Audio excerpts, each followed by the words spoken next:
a different question. Did anybody here not witness cheating over the course of their high school career? And if the answer is yes, then what were you doing during high school? Okay, so the fact of the matter is that cheating is incredibly prevalent in school settings. The statistic that I saw, I don't know how accurate the statistic is that 75% of all students have cheated either in high school or in college. And what I really want to talk about is why is that wrong? In other words, we all know it's wrong, but why is it wrong? And if it's wrong, why is it so prevalent? If we know it's wrong, why is it so prevalent? And that's really what I want to focus on today. So it's going to be a little bit different, or we're going to approach this a little bit differently than we've approached other topics. Okay, there's other topics we basically looked at, we've said, okay, here's the issue, here's the problem, and we've looked at the Jewish sources, we've looked at some general sources, we've compared, we've contrasted. Over here, what I want to do is start with why it might be wrong, and then see if we can focus in on where the Torah stands on that. So before we even look at any of the sources here, okay, I'm asking you guys, why is cheating wrong? And I'm going to be even a little bit more out there. If you think that, at least in certain settings, cheating isn't so bad, say so. Okay? The camera's on me, not on you, you don't have to worry. Okay, so I'd say, but say so. And maybe you're right. Maybe there are certain settings where cheating maybe isn't so wrong. Remember when we spoke about lying, we suggested that there are certain times and there's certain settings where lying might be the appropriate thing to do. Maybe we can say the same thing about cheating. So what do you guys think? Go for it, back. Just to clarify, this is cheating on a test and not cheating on a spouse, right? Okay, we're not talking about cheating on a spouse. However, yes, we can expand it to cheating, not just on a test, but cheating in general. Okay? And perhaps if you want to expand it beyond that, then yeah, cheating on a spouse, that might also be. But cheating on a spouse, you can say, you know, when you talk about cheating on a spouse, you're talking about clearly over there, there's another party that you are harming. And it's just like cheating on a test and like cheating in business, because mine relates to just like cheating on a test. Okay, well, but cheating in business also. Okay. In other words, we can definitely expand it, and who knows? Maybe one of our problems with cheating, even on a test, is exactly the same thing that we just said in terms of cheating on a spouse. Right? That maybe you are harming someone. Okay? So, let's take a look. Go ahead, Avitam, what do you want to say? I also was asking, like, on clarification, like, would it be like cheating a person, like, out of like a business deal or something like that also? That would definitely be included, yes. Alright, so in favor of what you were saying, where like you were saying that cheating may be good, I was gonna say that maybe if you cheat, some people aren't really good at tests, and a test doesn't truly reflect their knowledge on the topic. So in order to get a mark and an accurate representation on their knowledge of the topic, they'll cheat in order to get a better mark. So what Bach is saying is maybe cheating can be, what Bach is saying, just 1 second, Tamara. Okay, what Bach is saying is maybe cheating can be justified if it is seen as a tool for compensating.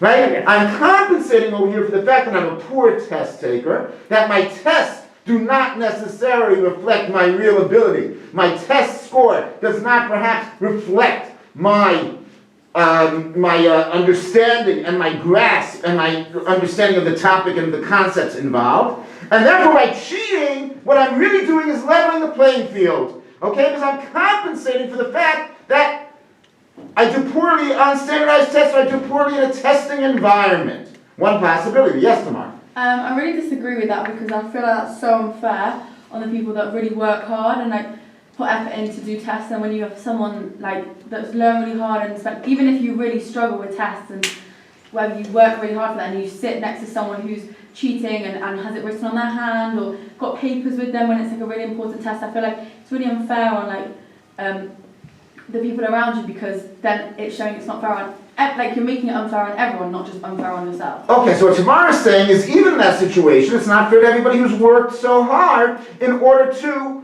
honestly achieve a result. Go ahead, Sky. I also don't agree with Bacha. I think that tests have been called standardized for a reason, and even if you don't thrive in a certain sector, that's just, it could be unfortunate to an extent, but that's just the way that the school, a body of schooling has decided to judge students. And then a point, because when you were asking, that cheating has to be wrong because it's like you're stealing knowledge from like an educational source. Who am I stealing knowledge from? It depends how you're cheating. Like if you've written down from your notes, then it's cheating from the source of your notes, so your textbook. But I'm not stealing knowledge But from you are stealing knowledge. From who? Yourself. The publisher. Myself? You're like cheating yourself. I'm cheating myself. The system. In what way? I'm cheating the system, but I'm not cheating. How am I No, but stealing knowledge? I'm saying You're going against the rules that have been outlined for the examination. Okay, but how's that stealing knowledge? In other words, I'm not arguing with the points you're making. I'm just trying to because you understand how can- that fits with what your original Because argument. when you write your name on the front page of the examination, you're claiming that it's all your work, but it's not if you're taking it from someone else. Okay, so what I'm doing is, I think what Sky is suggesting is what I'm doing is I'm misleading somebody else. Yeah. Because when you're saying I'm stealing knowledge, Yeah. okay, I'm misleading somebody else. And you're taking it as your own, yeah. Okay, good. Lay and then Bacha. I kind of agree with what Sky is saying, but then like if you learn from any book and you write a test, I was thinking. it's like, it's not like, no one thinks that you came up and you wrote the book. Like everyone knows it's the source is somewhere else. You never did the test yourself. But I'm not- But you still internalized it. But I'm not claiming anything else. What, so internalizing something means it's not stealing? In other words, but I'm not claiming that I got the knowledge, that the knowledge is mine. I studied for the test. I studied from the materials. Okay. Go ahead, Bacha. So I feel like where Tamara and Sky are getting, I was saying for someone who knows the information, knows the knowledge, but doesn't do well on standardized testing. They aren't. It's not someone who didn't study for the test and is like, oh well, I'm so bad at math, so I guess I'll just cheat instead of trying to get better. Like this is someone who's really good at math, but in a test environment, I don't know, forgets all the information. Also, like, can we maybe justify that in getting a good mark, you were able to get into your degree, get into the field where you are actually really good at it, but your marks won't show it, your standard test won't show it, therefore the university won't accept you because you're not good at it. So are we going to really allow someone to like destroy their lives maybe? Oh no, not destroy, but not thrive in life just because we're like, oh, cheating's bad in high school. Like, you're not going to kill anyone, you're just getting into a field that you're Okay, so really good at. There's a better word for okay, it. so what Bacha's arguing is that, again, from the perspective of someone who is not a good test taker, okay, you're not harming anybody, and you are in fact just leveling the playing field. Okay, yeah, Avital. I mean, I disagree. If someone has like a learning issue, generally nowadays there are accommodations towards standardized testing, but I think that it can get very subjective very fast, and it could be very dangerous because then that can also lead to cheating on more important tests like medical school, like entrance to medical schools or other things like that. Okay, so what Avital is saying is that Bach is putting forward a very, very subjective type of measure. Okay, how do I define or how do I determine which person can, quote unquote, take advantage of the compensation argument? Okay, moreover, at what point do I say that the compensation argument is no longer true? And that this person might be continuing to cheat, but they're missing essential knowledge in essential areas. Okay? Go ahead, Tamara. Obviously what they're saying, it's like lying. Once you say you know what, a little white lie, it's okay. Where does that little white lie stop? Just like with cheating, you're going to cheat on a test in school, in SATs or GCSEs, whatever you take. Oh, but then you know what, okay, then in college, I'm also not good, and you also have standardized tests. And then you're basically just cheating the whole of your life, and where do you get from just cheating? That you don't actually, when you cheat, you're not accomplishing anything, so you're just basically saying that, yeah, you're allowed to cheat, but I would never personally feel accomplished if I came out of a test and got A star or A plus or whatever, knowing that I cheated, because that wasn't me. If you sit down and take a test, whatever you get, good or bad, like. So what Tamara is saying is maybe you're cheating yourself. In other words, who are you harming in terms of when you cheat? You're harming yourself. Because you are ki'ilu presenting or ki'ilu accomplishing or achieving a certain level, but you really haven't. Interesting. Let's take a look at the sources now, okay? And we're taking the halakhic sources now. Let's see where the areas of that you guys just discussed are stressed in halakha, and afterwards we'll go back and there's you'll see in your source packet we have a wonderful a wonderful responsa of what happens when you catch somebody cheating, okay? And then we also have a lecture, which we're not going to read the entire or summation of the lecture, we're not going to read the whole thing, but it has an overall overview of what might be the problems of cheating specifically in an academic setting. So let's take a look. And not surprisingly, exactly as Tamara said, there's going to be overlap here between some of the stuff we talked about when we talked about the ethics of lying and our issue here in terms of cheating, because many of the issues are identical, or certainly similar. And the first source that we're going to see, the Gemara in Chulin, is speaking about a situation where you mislead. Says the Gemara, or perhaps you wish to say, what is the problem here? Mishum de kaganiv leila da'ate. What's nevat da'at? Anyone? Theft of knowledge. Okay, theft of knowledge. What does theft of knowledge mean? Cheating. Cheating, but in what way? On a test. Not necessarily. How am I gonev da'at? Let's say that I'm gonev da'at. How do I do that? What does it mean? What have I done? If you claim somebody else's work as your own. If I claim somebody else's work, so there I've stolen their work, but how have I been gonev da'at? Because it was there, they came up, like it was there. So what Sky is saying is maybe gonev da'at, if I understand you correctly, is stealing intellectual property. Not necessarily. We're going to talk about stealing intellectual property in a different class, okay? But gonev da'at is something different. It's not that I'm stealing intellectual property, but what am I doing with gonev da'at? Go ahead, Sky. Sorry. Could it be that you're stealing the markers, like the person that would mark your work, like their knowledge of? Yeah, fair. I'm misleading others. When we talk about gonev da'at, what we're talking about is misleading others. Giving people or giving others a certain impression which is simply untrue. Says the Gemara, Asur lignov dat habriot, Amar Shmuel. Shmuel says as follows, Asur lignov dat habriot. You are not allowed to steal the understanding or the thoughts or the knowledge. You're not allowed to mislead others. And don't think, says Shmuel, that there's a difference here between a Jew and a non-Jew. You are not allowed to mislead anyone. Not a Jew, not a non-Jew. Okay? The Gemara continues.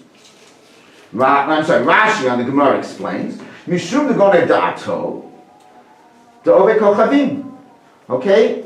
In this particular case in the Gemara, you are misleading the non-Jew. You remember what was this case? And again, we talked about it in the situation where we talked about lying. And the story was where Shmuel was using a ferry service. The ferry service was being operated by a non-Jew. The non-Jew gave Shmuel wonderful service. Shmuel says to his worker, to his servant, go give the ferry worker something nice.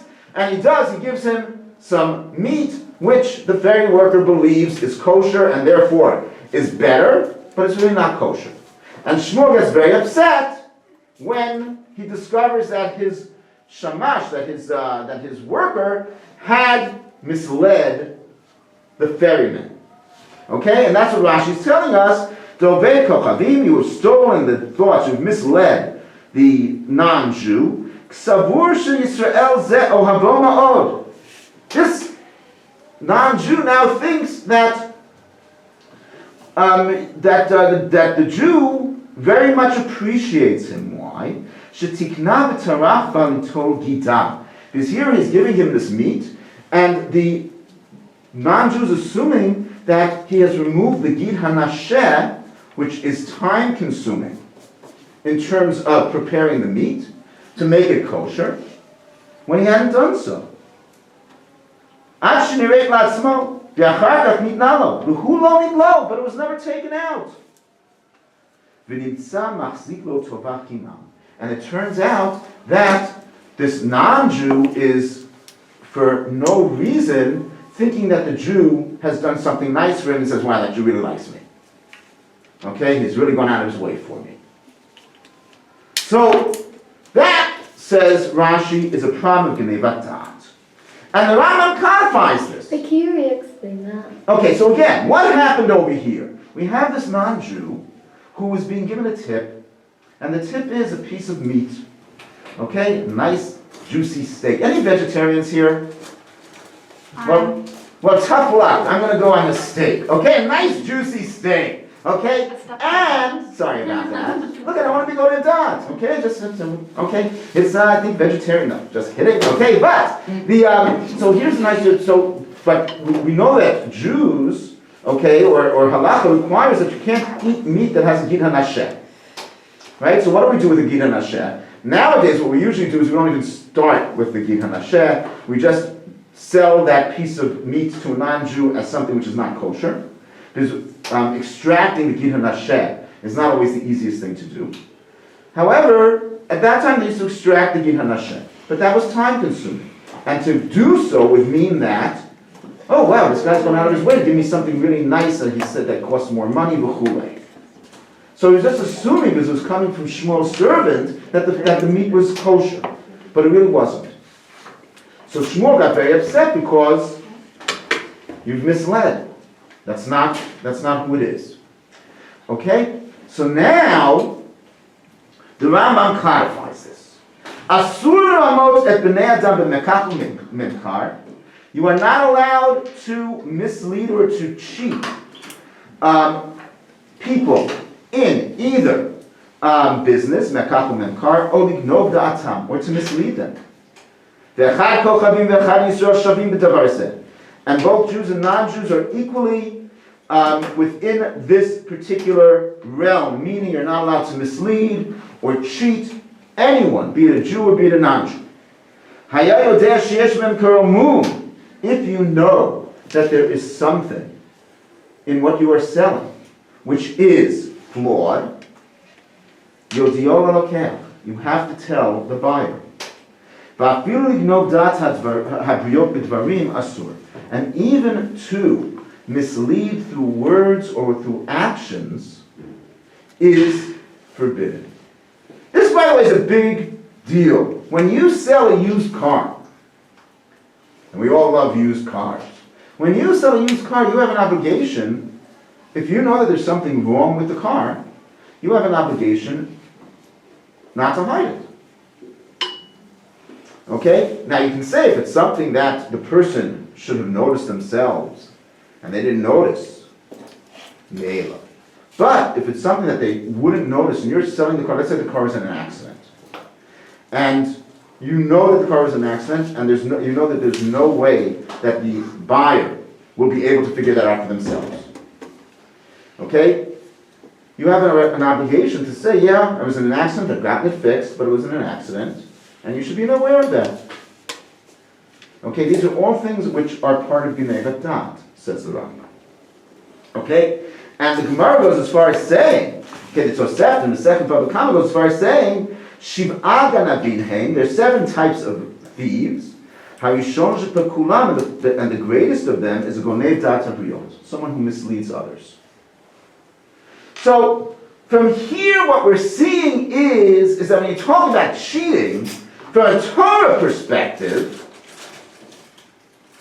The big problem is you are stealing. And what are you stealing? You're stealing by misleading. But I want to ask you guys a question. Why is that so terrible? Okay, it's not the nicest thing in the world. It's not so nice to mislead other people. But why is that such a terrible thing to do? Why is it so awful to mislead? And over here, we're moving on to a different aspect. And that is the question of harm. The question of harm that you are doing to others. So yeah, when you mislead someone, using the case of, yeah, this car's in perfect condition, when in fact you know that it's undergone or that it went through a major accident, so you're causing harm to the buyer. That's obvious. But there's another aspect of harm here. There's another aspect of harm that you're causing, that you might be creating in that action. And that harm comes back to what Tamara was speaking about before. And that's the harm that you cause yourself. But I want to think about this for a second. What harm do I cause myself by misleading others?